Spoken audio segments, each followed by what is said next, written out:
Hello and good morning friends, welcome to the CEC-UGC live lecture. Dear friends, with our ongoing series on organization behavior, today we would be discussing on theories of leadership. In the first half, we would be discussing on great man theory, trait theory and behavioral theory, whereas in the second half, we would be discussing on contingency theory and situational theory. And for this very discussion, we have once again with us in our studios the most prolific and dynamic teacher, I would say, Dr. Namita Rajput. Dr. Namita Rajput is a principal in Sri Aurobindo Evening College, University of Delhi. So let's welcome our guest, Dr. Namita Rajput, and let's try to understand the various theories of leadership. Hello ma'am, welcome to the UGC lecture. So good morning friends, here we are with the new series of theories of leadership. This is in fact a very important aspect of the modern corporate world, that you should know what kind of theories they explain what kind of a leader it is. So we have today with us overview of the theories. The first is the great man theory, followed by trait theory, behavioral theories, which includes the Ohio State studies and Michigan studies, the managerial grid. The contingency theories will talk about the Fedler's least preferred co-worker theory, specifically called as LPC. Next is cognitive resource theory. Then we have very interesting situational theories, which talks about the Hersey and Blanchard situational theory, house path goal theory, and leadership participative model. So let us do these theories one by one. So we'll start with the great man theory. As the name suggests, the leaders are born, not made. This is the premise and the base of this theory. This theory emphasizes that a person is born with or without the necessary traits of leadership. Early explanation of leadership studied the traits of the great leaders. We talk about here the great man theories, that is Gandhi, Lincoln, Napoleon. These are primarily the most important examples of the great man theory. It believes that the people who are born with these traits and only possess these qualities, and only the great people possess them. So this is the basic understanding of the great man theory. The great man theory approach actually emphasizes the charismatic leadership, the charisma behind the Greek word for gift. No matter what group such a natural leader finds himself in, he is always being recognized for what he is. According to the great man theory of leadership, the leadership calls for certain qualities like commanding, personality, charm, courage, intelligence, persuasiveness, and aggressiveness. So we have talked about these particular qualities about a leader, and a leader is born with these kind of qualities, and we have talked about the Lincoln, Napoleon and Gandhi. So basically this is a basic premise of a great man theory, that a person is born with these particular traits and it is not made, they are born with these traits. And the people who are born with these traits, they possess these qualities and they are primarily called as leaders. Now coming on to the second theory, that is the trait theory. Trait theory is what characteristics or a trait makes a person a leader. The great man theory, individuals are born either with or without the necessary traits for leadership, whereas the trait theories of leadership sought the personality, social, physical, intelligent traits that differentiate leaders from the non-leaders. The trait view has a little analytical and predictive value, the technical, conceptual, and the human skills. Now, basically, there is a difference between a great man theory and a trait theory.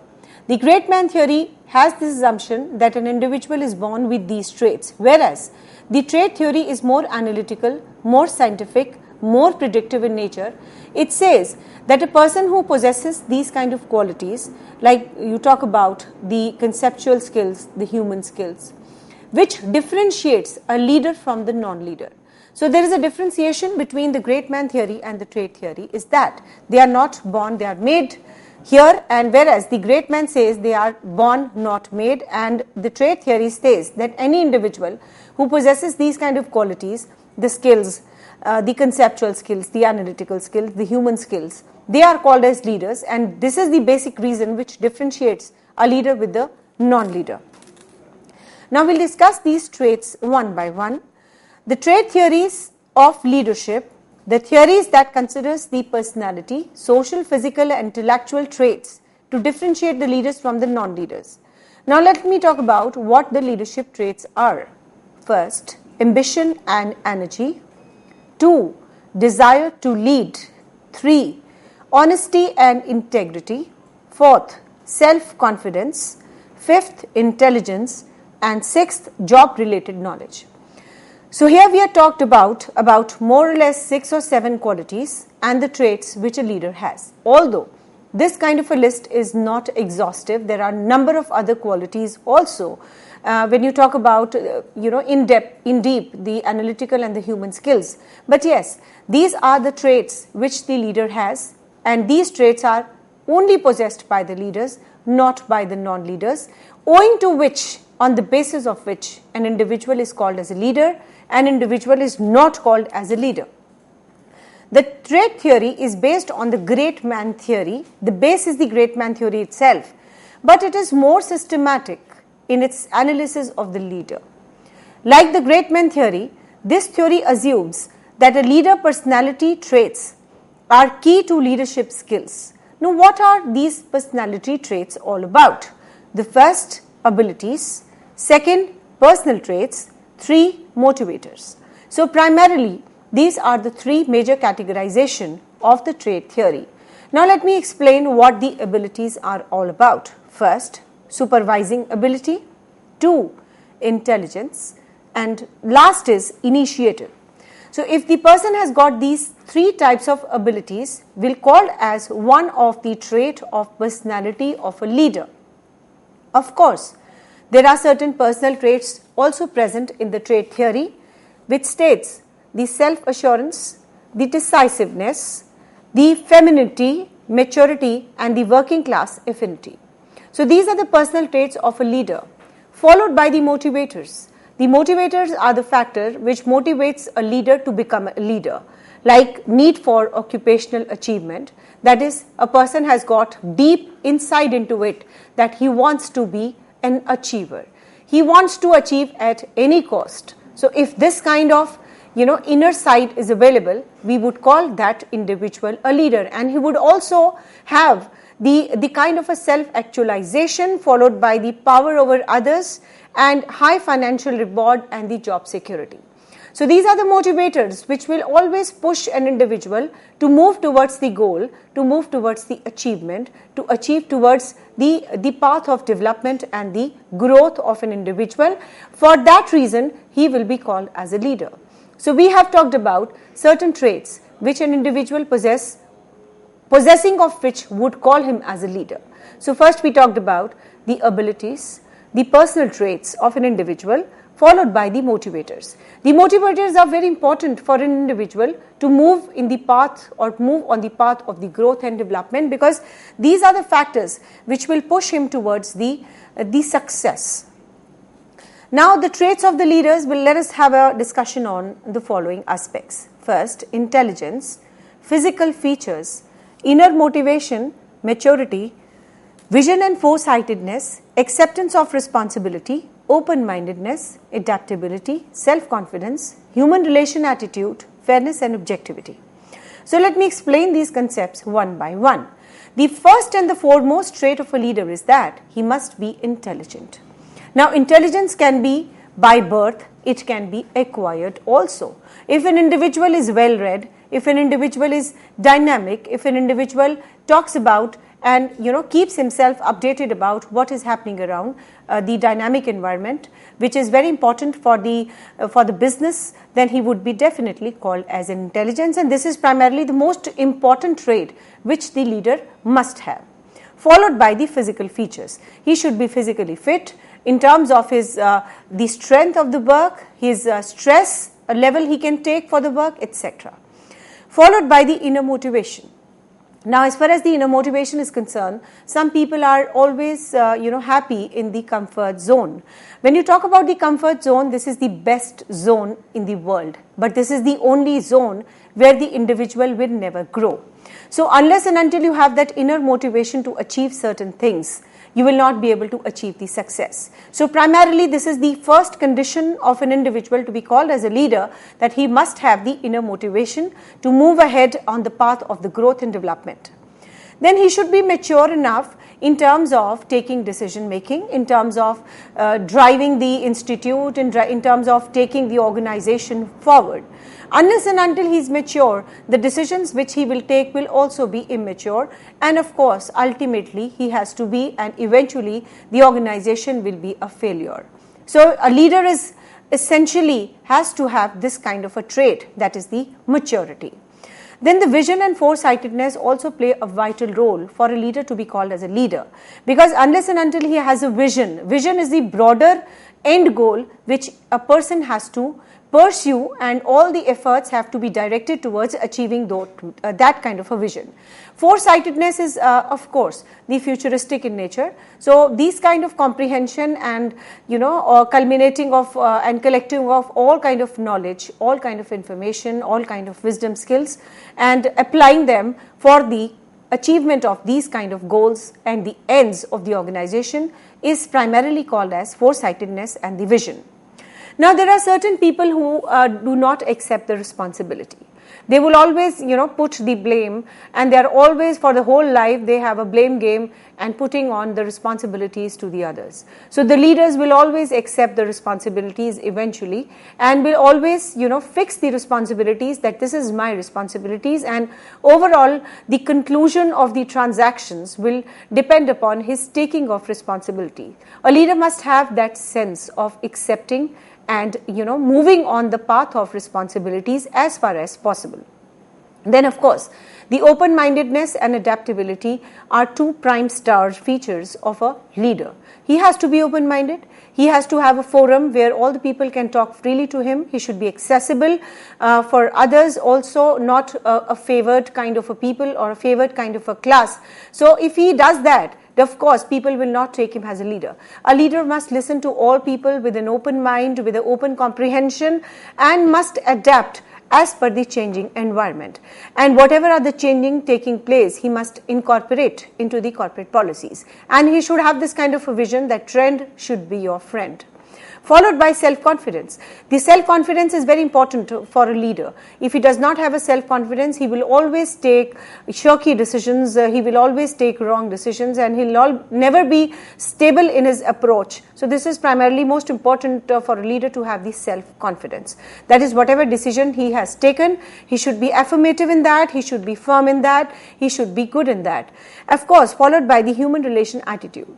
To build the human relation, to make yourself prove as a leader is most important task, because to play with the minds of the people is very difficult. Some people have their own approach. They will always say that we are right. You will have your own approach. You feel that you are right.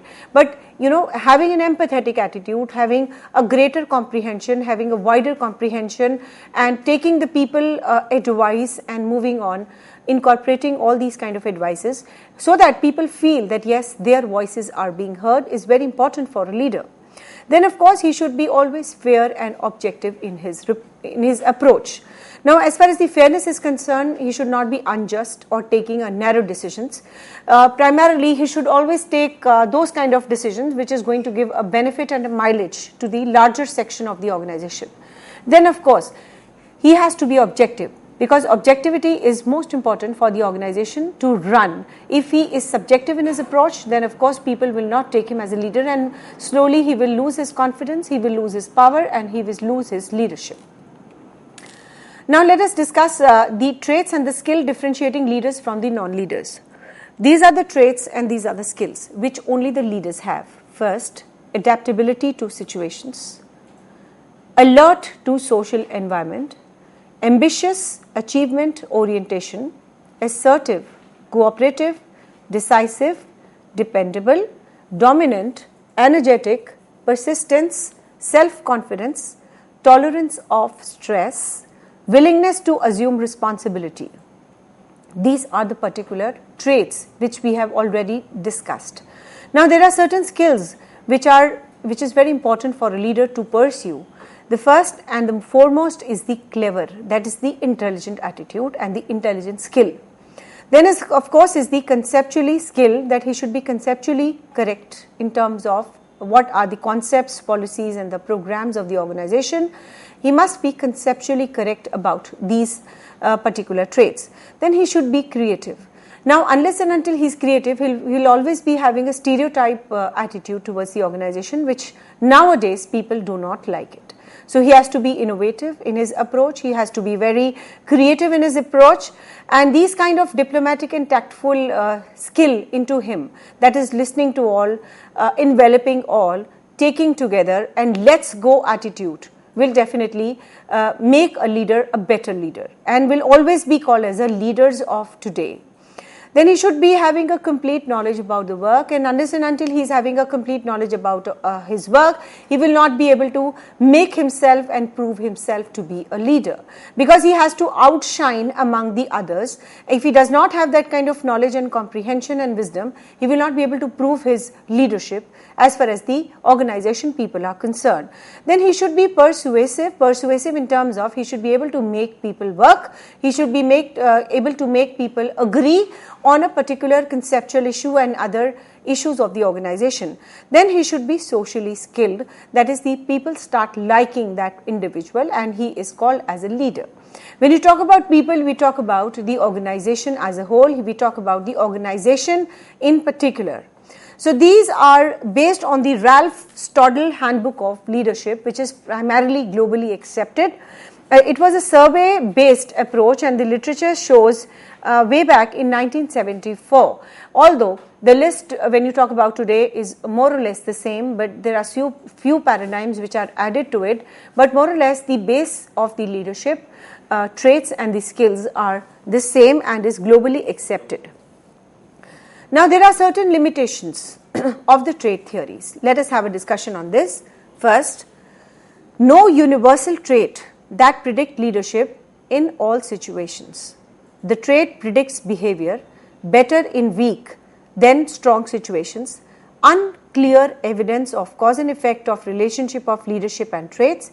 Better predictor of the appearance of leadership than distinguishing effective and ineffective leaders. So these are some of the limitations of the trait theory which has to be taken into account. Now, second type of theory which we are going to discuss today is the behavioral theory. In contrast with the trait theory, behavioral theory attempts to describe the leadership in terms of what leaders do, while the trait theory seeks to explain the leadership on the basis of what leaders are. The leadership according to this approach is the result of effective role behavior, whereas the leadership is shown by a person's acts more than his traits. This is an appropriate new research strategy adopted by the Michigan researchers in the sense that emphasis on the traits is replaced by the emphasis on the leader's behavior, which could be measured. Now, basic premise of the behavioral theory which distinguishes it from the trait theory is that in the trait theory we always center around, and the nucleus point of the trait theory is the traits which an individual possess, whereas the behavioral theory centers around what the leaders do, what behavior do they carry, and basically what characteristics basically in terms of the behavioral aspect of a leader, because why they take the behavior, because it is a measurable concept, whereas having a trait theory and having a particular trait is primarily not as important in terms of measuring the leadership. Here we can measure the leadership in terms of what kind of a behavior an individual possess. So these are primarily the differentiation of the trait theory and the behavioral theory we are talking about. The trait theory centers around the traits which an individual possess, whereas in the behavioral theory we measure and we center around what behavior an individual carries as far as the behavior theory is concerned.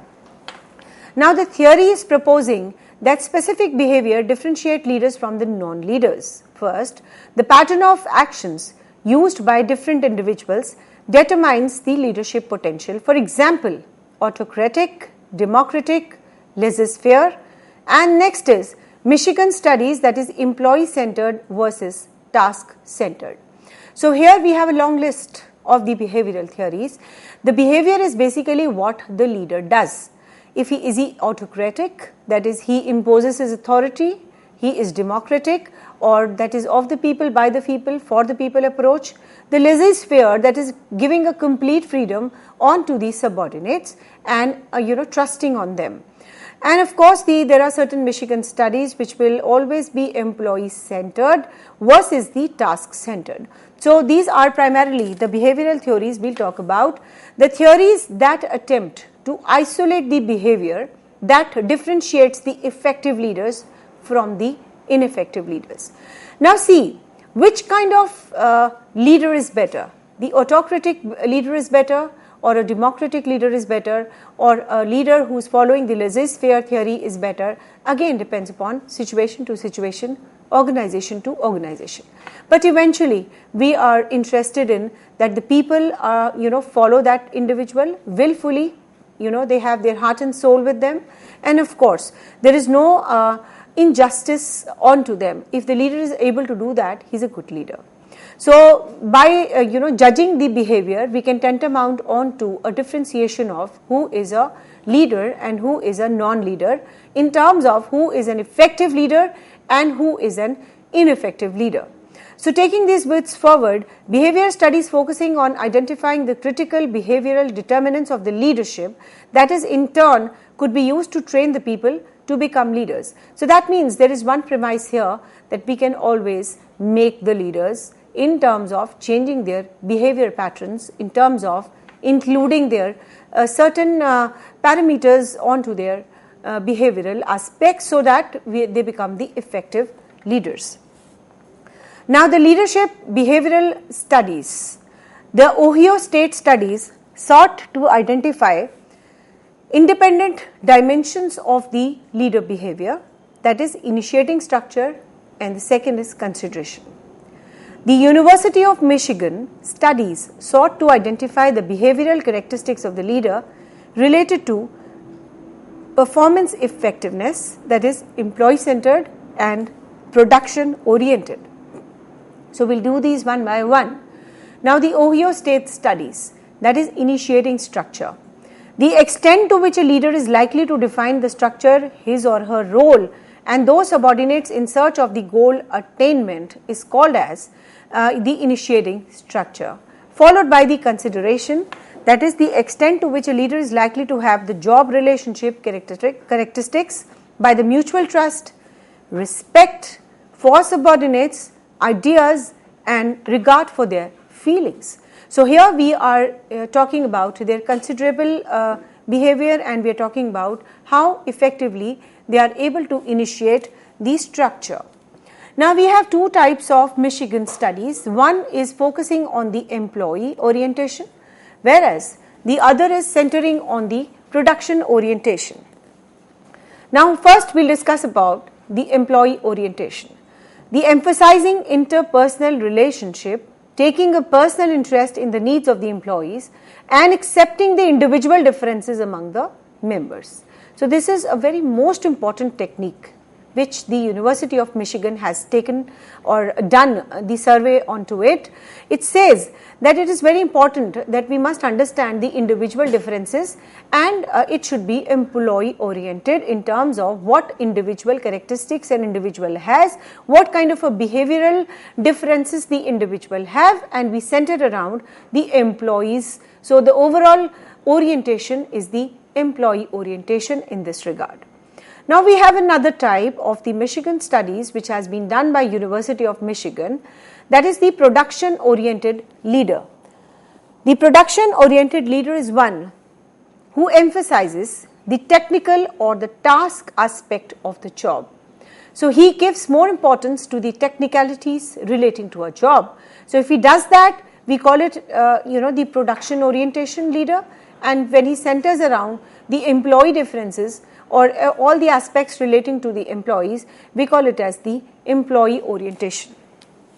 Now we can see this managerial grid on the slide, which has been given by the Blake and Mong, the country club management, the team management, the middle of the road management, followed by improvised management and authority compliance. If you see on the y-axis, we have the concern for people, and if we have see on the x-axis, we have the concern for production.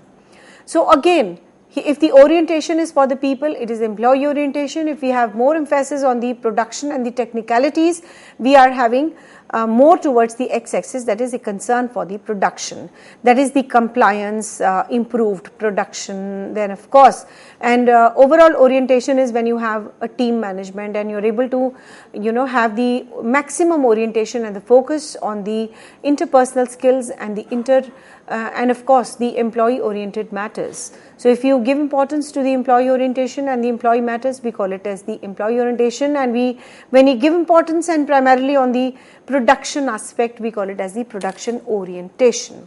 So here the overall aspects, when you talk about the country club management, which is more on the y-axis, is that is the thoughtful attention to the needs of the people. Our satisfying relationship leads to a comfortable, friendly atmosphere and the work tempo. Whereas when you talk about the team management is basically on the work accomplishments in form of the committed people, and of course in the organization purpose, which leads to the relationship of trust and respect. On the middle of it, there is a middle road also, which you can again see on the slide. That is, it gives you a score of 5 and 5, that is equal importance for the people and the equal importance for the production. That is, the adequate organization performance is possible through balancing the necessity of get the working done basically and maintaining the morale of the people at a satisfactory level. So we have the extreme continuums, we have the middle road also. So now when you talk about the concern for production, we have improvised management, which exerts the maximum effort to get the required work done in an appropriate and sustainable organization membership, and followed by the authority compliance, that is the efficiency in the operations results from arranging the conditions of the work in such a way that the human elements interfere to a minimum degree. So here we have overall differentiation of the Michigan theories, and this managerial grid gives you a complete framework as far as the employee orientation and as far as the production orientation is concerned. So overall we say that the Ohio studies, it gives considerations on the two aspects, initiating structure and consideration. So we are having a recap of the things which we have done. The Ohio state studies, it gives importance to initiating structure, that is the extent which a leader is likely to define, and the structure which clearly defines his role and responsibilities in search of the goal attainment, followed by the consideration, that is the extent to which a leader is likely to have the job relationships characterized by the mutual trust, respect, the subordinate ideas, and regarding the feelings which they have. So overall these aspects, they are more focused on the behavior of the leaders in terms of initiating considerations and in terms of employee orientation and the production orientation. So I hope these behavioral theories are, you have a deep insight of all this. Thank you so much.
So we have now in this part of my lecture the contingencies theory, which we'll do in detail. Now, as far as the theories which we have done in the earlier part, that is the trait theory, the leadership theories, which was concentrating on the behavioral aspect. So now we have a very different theory called the contingency theory and the situational theories of leadership. Now, as far as the both theories which we did in the last part, they are full of shortcomings, they are full of limitations. So as a matter of fact, these are the improved theories and called as the modern theories also, which has increased its domain and frontiers in terms of calling a different call on what a leader is all about. So the contingencies theories which we'll do in detail is the Fledler models, the cognitive resource theory, the Hersey and the Blankert's theory, the leader-member exchange theory, the PathGoal theory, and the leadership participation model. So we'll start with the contingency theories, and the base of it, the trait and the behavior theories do help us understand the leadership. An important component is missing. That is the environment in which the leader exists.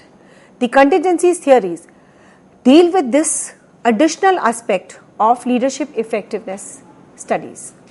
Now, if you see the basic comprehension and the premise of this theory, that the trait theory always concentrates on what particular traits an individual should possess for a person to be called as a leader. The behavioral aspect will concentrate on the behavioral issues, and the action is important than theory is the basic premise, and what the leaders do exactly is the basic issue of the behavioral aspects. But you must understand, we are humans. We are always living in a dynamic condition. Every second the situation is changing.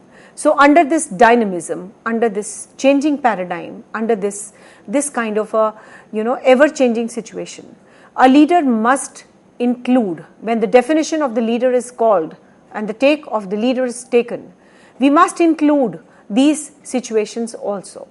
That is, under what circumstance a leader is able to manage that situation and is able to successfully take a decision. So that means that situation plays a very significant and the pivotal role for an individual to be called as a leader. And this contingency theories focuses on this additional parameter, that is the environment, and hence it is called as a contingency theories, because we are not sure about what kind of changes are taking place. On a blink of an eye, the changes take place, the technology changes, the environment changes, and of course the role which an individual has to play as a leader, it also changes. You cannot have a static vision, you have to have a flexibility in your approach.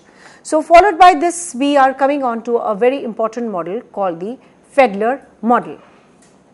The theory that effective group depends upon a proper match between a leader's style of interacting with the subordinates and the degree to which the situation gives a control and influence the leader. There are basically three steps involved, that is identifying leadership, defining a situation, and matching the leaders and situations. So as a matter of fact, you have to decide which kind of style you're using, whether you're using an autocratic, democratic, or a laissez-faire style. And of course, after deciding upon the style which you have to choose, you have to define a situation. Because situation is very, very important. If the people are, very simple and docile and they are able to take your directions, then you can go ahead with your autocratic. But when the people are well informed, they are well educated, then of course you have to have a democratic style. So as a matter of fact, the leader has to be very judgmental about it. He has to be very rational about it in judging this situation. If he is able to judge this situation, he has won 50% of the game. So first is he has to identify the leadership style, which will be based upon the defining a situation, which is most important. And after that, the leader has to be matching the kind of leadership styles you are watching and the situation you are into. This kind of a trade-off, this kind of a matching, this kind of pairing is most important for a leader to achieve the success in the life. Now, what is identifying a leadership style? Let us have a discussion on this. The Fledler believes a key factor is the leadership success, is the individual basic leadership style. So he created a least preferred co-worker questionnaire, which is also called as LPC. Now this it is basically an instrument to measure whether a person is task or relationship oriented. So this is very, very important, and I'll give you a specimen of the LPC questionnaire also. If the overall, I'm coming to the results, and then I'll show you the kind of questionnaire which on the basis of which we'll calculate the score, and this is very, very scientific in nature. If the low LPC score, then a person is task oriented. If the LPC score is more, then we call it that he is relationship oriented. And unless and until you have these kind of scores, you will not be able to predict what kind of a leader is. So let us have a scale which is called as LPC. So first is your pleasant and the second is your unpleasant. And there are few marks which are given to each: 8, 7, 6, 5, 4, 3, 2, 1. So we have to circle the scores, that is friendly, rejecting, unfriendly, accepting, tense, relaxed, cold and warm, supportive and hostile, boring and interesting, quarrelsome and harmonious, gloomy and cheerful, open and closed, backbiting and loyal, untrustworthy to trustworthy, considerate to inconsiderate, nasty to nice, agreeable to disagreeable, insincere to sincere, and kind to unkind. So we have seen that we have two types of situations here, that is the least preferred co-worker questionnaire is in front of you, the scale is in front of you, and we have a particular scores, that is 8, 7, 6, 5, 4, 3, 2, 1, and we have the situations which are categorized as pleasant and unpleasant. Now how the scoring is done, let us have a look on this. Your final score is the total number you circle in 18 scales, that is 57 or less, that is low LPC, that is task motivated. 58 to 63, if it is the score, we call it as a middle LPC, that is the socio-independent leaders, self-directed and not overly concerned with the task or with how others view them. 64 or above, we call it as a high LPC, that is the motivated by relationships. So we have three types of scores here. The first is 57 or less, we call it them task motivators. If it is between 58 to 63, we call it as the socio-independent leaders, which are self-directed. And of course, if the score is very, very high, that is more than 64, we are always having this kind of comprehension. They are motivated more by the relationships than by the work. So let us have now a particular model called the contingency model. Now it is about good and poor, low structure, high structure, again low structure and high structure. We have leader-member relationships, we have task structure, we have position structure, and we have a preferred leadership style.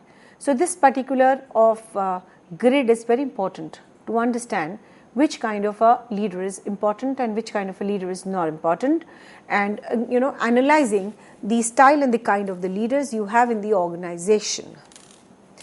Now the second point, that is the first you are able to judge, that is the leadership style.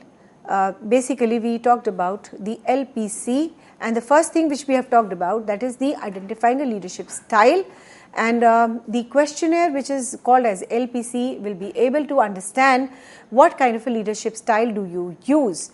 Now the second step as far as this model is concerned is the defining of a situation. Now the Fedler identified three contingency dimensions that define the key situational leaders. Now the first is the leader-member relationships, that is the degree of confidence, trust, respect the members have in the leader. That is, we call it as a leader-member relations. Then we have a task structure, that is the degree to which the job assignments are procedurized. The third is the position power, that is the degree of influence a leader has over power variables such as hiring, firing, promotion, etc. So we have three types of situations here. The first was a leader-member relationships. The second is a task structure, that is more orientation and the focus on the task. And next is your position of the power, which is again very important, that is the degree to which influence a leader has a power over the others. That is in terms of hiring, firing and promotion, because these are the pivotal issues which the leader has to face every now and then. Now the third most important step which is given by this model is the matching leaders and situations. After knowing the leadership styles through LPC and defining all these situations, we will choose the leaders who will fit the situation. Two types in which to improve the leaders are effectiveness, that is, change the leader to fit the situation, change the situation to fit the leaders. Now this is most important because sometimes the situations are beyond your control, then the leader has to change his way of working. Second, if he is able to control the situation, he has to change his style. So that is, the first is that the change the leader to fit the situation, and second is change the situation to fit a leader. These are primarily the most effective two techniques which are, as a result when you match the situation and the leader. Now, after finishing of this theory, we are now starting with another theory called the cognitive resource theory. A theory of leadership that states that stress unfavorably affects the situation, and intelligence and experience can lessen the impact of stress on a leader. So the cognitive resource theory gives very, very important aspects of the leadership issues. That is, the stress if an individual has and if he takes, it is going to little demise the kind of a situation, and he is unable to take good comprehensive decisions. If he is having a lot of experience, if he is having a lot of intelligence, if he is well read, he is prepared, then of course the stress level would be less, and the stress can less influence the leaders. A refinement of Friedler's original model, that is, it focuses on the stress as the enemy of rationality and creator of unfavorable conditions. A leader, intelligence and experience influence his or her reaction to the stress. The stress levels could be high, low. The high stresses on the leader experiences are effective. The low stress says the intellectual abilities are effective. There is a research supporting this theory also. So we have seen here that this particular model, that is the particular model, we have called it as the cognitive research theory model, is a refined model of Friedler's original work. It focuses on that if an individual is completely impacted by the stress, the situation is not optimized, the overall decision making is not good, and it leads to the undesirable and unfavorable conditions as the outcome of a stress. The stress undermines the effectiveness of a leader. If he is prepared, if he is well known with all the facts, if he is experienced, if the reactions would be controlled, and of course the experience and the knowledge, it reduces the impact of the stress onto the effectiveness of a leader. So this is the basic premise of this kind of a theory. Because the stress levels could be high and low, the high level of the stress means the leader experiences are effective, and the low stress includes the intellectual abilities are effective. So taking it forward, we now have the Hersey and the Blanchard's situational leaders, that is the SLT. A model that focuses on the followers, that is the readiness. The followers can accept or reject a leader. Effectiveness depends on the follower's response to leader's actions. The readiness is the extent to which the people have the ability and willingness to accomplish a specific task. A pattern model. As the child matures, the adult realizes more and more control over the situation. As the worker becomes more ready, the leader becomes more laissez-faire. So this is a very important equation which has to be understood in a very holistic manner. That is, it depends upon the readiness of a follower to accept the leader as a leader. The followers, it is basically on the followers to accept or reject a leader, which is very, very important. Now, effectiveness depends upon the readiness of a follower to take him as a leader or not. And again, to what extent he is able to take a leader depends upon the ability and the willingness to accomplish a specific task. Now, a pattern model is given here, that is when the child matures, the adult realizes more and more and controls over the situation. As the worker becomes more and more ready, and the leader has to become more of laissez-faire, that is, he has to depend upon more on the followers. Now, the Hersey and the Blanchards identify 4 specific leader behaviors. The most effective behavior depends on the follower's ability and motivation. First, if the followers are unable and unwilling to do a task, the leader needs to give a specific and a clear direction, because here the cooperation which a follower has to give to the leader is less. So he has to be very particular, he has to be very directive in his approach, and he has to give a crystal clear instructions and directions as to what the subordinates have to do. Now, the second is, if the followers are unable and willing, the leaders need to display a high task orientation, because they are willing to put in their heart and soul, but yes, they do not know how to do it. So what a leader has to do, he has to project, he has to give support in terms of accomplishment of the task. The third is, if the followers are able to and unwilling, the leaders needs to use a supportive and a participative styles, and because you have to convert their unwillingness into a willingness model. Because if the people, they are able to, they are intelligent, but their heart and soul is not there, they are unwilling, so you have to transform their way of thinking, you have to impact, you have to play with the psyche of the people, and of course the outcome would be a change from unwilling behavior to a willing behavior. Now, the fourth is, if the followers are both able and willing, what a leader has to do then? The leader does not need to do much about it, because what is desired is in front of them. The followers are willing, the followers are able.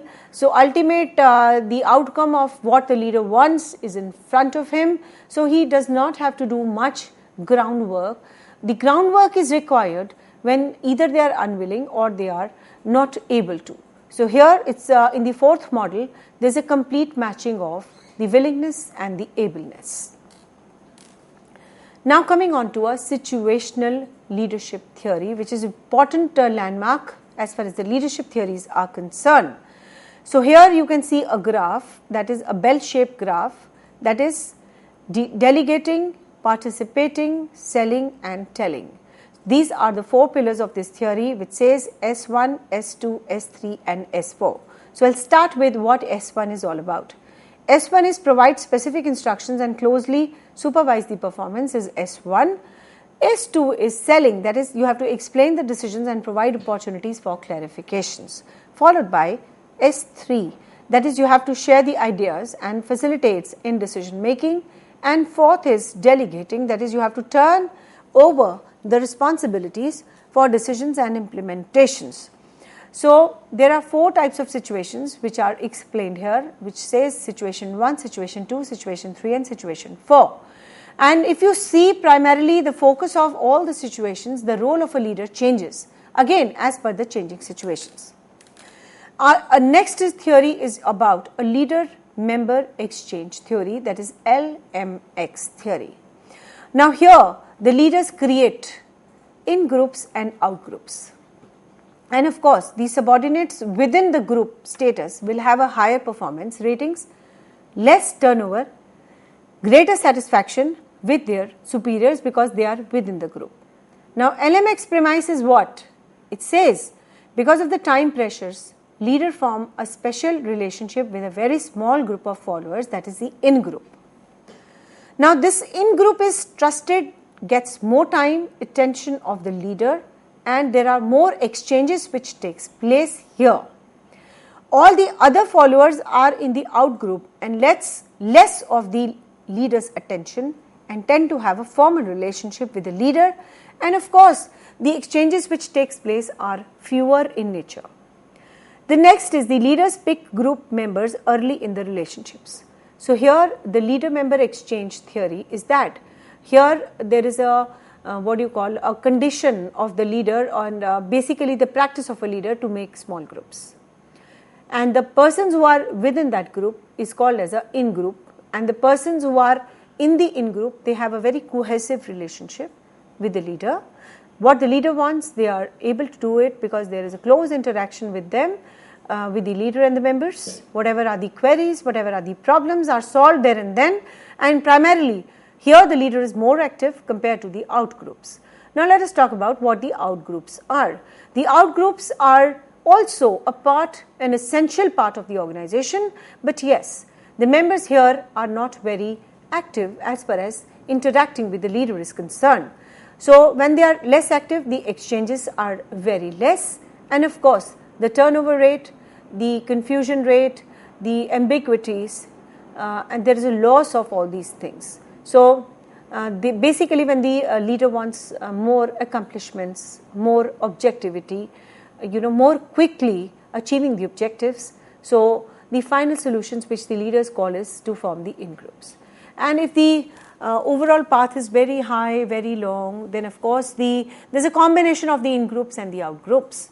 The matters which are urgent and important are put in the in-groups, and the matters which are less important and can have an enduring benefits can on to out-group members. So here the leader-member exchange theory states a personal compatibility, subordinate competence, and extroverted personality, and a leader. Now leader trust, high interactions, formal relationships is categorized in two, in-group and the out-group. The in-group says subordinate A, subordinate B, subordinate C. These are three, a very essential part of the in-group. So when you are a part of the in-group, the kind of trust, the kind of interactions, the kind of exchanges are more. And compared to the out-group, the subordinate B, E and F, they are just having a formal relationship, and the number of exchanges which takes place in this is very, very less. So again, the leader is primarily very intelligent to adopt which style, which theory, but ultimately there is only one outcome, that is the success, accomplishments of the goals. Now taking this forward, we have another theory in front of you, that is the house path goal theory. The theory that leaders' behavior is acceptable to subordinates insofar they view it as a source of either immediate or the further satisfaction. That is, the theory states the leaders provides the followers with information, support and the resources to help them achieve their goals. The leaders help clarify the path to the worker goals. The leaders can display the multiple leadership types. Now here in the path goal theory, basically the leaders have to be very categorical in terms of what decisions are important and what decisions are not important, and they have to basically talk about the goals. And the goals, if the subordinates and if the leaders, if the subordinates are very satisfied in terms of the accomplishments, in terms of the goals, and they feel that yes, if we pursue these goals, there is a satisfaction in the present context or in the future context, that is the enduring benefits, then of course it will be, their take to take that person as a leader or not. So this theory states that the leadership behavior is acceptable to subordinates insofar as the source of either immediate or the future satisfaction. So in-house path theory is very important. Now coming on to a very important theory called the path goal theory. Now the path goal theory states that it is the leader's job to assist the followers in attaining their goals and to provide the necessary directions or support to ensure that their goals are compatible with the overall objectives of the group or the organization. So this path goal theory is all about the leadership role, how he assists the followers in terms of attaining the goals, in terms of attaining a necessary action. Now there are four types of leaders. Let us have a discussion on this. First is a directive, supportive, participative and achievement. So what a directive leader is all about? He focuses on the work to be done. That is a complete, clear-cut direction, a mandate is given from a leader onto a follower that this is what you have to do. Then is a supportive leader. Supportive leader will always focus on the well-being of a worker. Of course, the main focus is to get the work done, but the emphasis is on the well-being of a subordinate. Third is the participative aspects. He consults the employees before he takes any kind of a decision. That is called as a participative leaders. And of course, in the present context, in the present contemporary context, everyone likes that you should follow a participatory approach. There should not be any kind of a lopsided approach. No representation should be left unattended. Whenever the decisions takes place which are pertinent for the organization to achieve the organizational goals, you should always have a participation from all the sections of the organization to make it a success and to make the decisions very, very good and effective. The last, we have the achievement. Here the whole focus is on accepting the challenging goals. The focus is always on the accomplishments which the organization has to perform. So basically, when you talk about the PathGoal theory and the accomplishments theory, that how the path theory works, what are the job characteristics, and a leadership theory, we have discussed this in detail. So overall, one aspects here I want to highlight, that the PathGoal theory and how it works. That is a leader behavior. The directive leadership provides a guidance and psychological structure. The group members are dogmatic, authoritarian, and the task characteristics are ambitious, unclear rules, and complex. And when you talk about the supportive leaderships, the supportive leaders provide nurturance in terms of unsatisfied group members, need affiliations, need human touch. So the task characteristics here would be repetitive, unchallenging, mundane, and mechanical. Then we have a participative, that is provides involvement of the people. Here the group members are autonomous, need for control, and need for clarity. Then we have the ambiguous, unclear, and unstructured aspects of the task characteristics. Then we have the achievement orientation. It provides the challenges to a great extent. The group members are having a high expectations and they need to excel in their work, followed by ambitious, challenging, and the complex characteristics. So here we have seen in detail how the path theory works, how the job orientation and the job characteristics differ from style to different style. Now Vroom and the Wheaton leader participative model is in front of you. The leadership theory that provides a set of rules to determine the form and amount of participative decision making in different situations. How a leader makes a decision is important as to what is decided. What is the premise? The premise is the leader behavior must adjust to reflect the task structure. The normative model tells the leaders how participative to be in their decision making of a decision tree. So here if you see a graph, on the y-axis we have the relationship dimensions, on the x-axis we have the task dimensions, and in between there is a graph which is moving upward, that is a positive graph in direct relationship between a relationship of the dimension and the task dimension. So these are the three dimensions of the leadership styles, and I hope overall the theories which we have discussed are very clear to you, right from the trait theory to the great man theory to the behavioral theories to the contingency theories to the modern theories, because unless and until you have a deep orientation and the conceptual knowledge about what kind of a leader is all about, what are the bases of forming a leader, how he can influence the working of the subordinates, you will not be able to achieve the success in the organization. So I hope this session was interesting for you. Thank you so much. With this note, thank you ma'am, thank you so very much for giving us a vivacious session, and dear friends, we believe that these lectures are beneficial for you. So do write to us if you have any query or if you want to give your feedback for the lectures at info.cec@nic.in. The lecture is going to be uploaded on YouTube very soon for you, and all the lectures pertaining to the series Organization Behavior are there for you on YouTube only. So we will be meeting again soon. Till then, take care. Goodbye. Thank you ma'am. Thank you once again.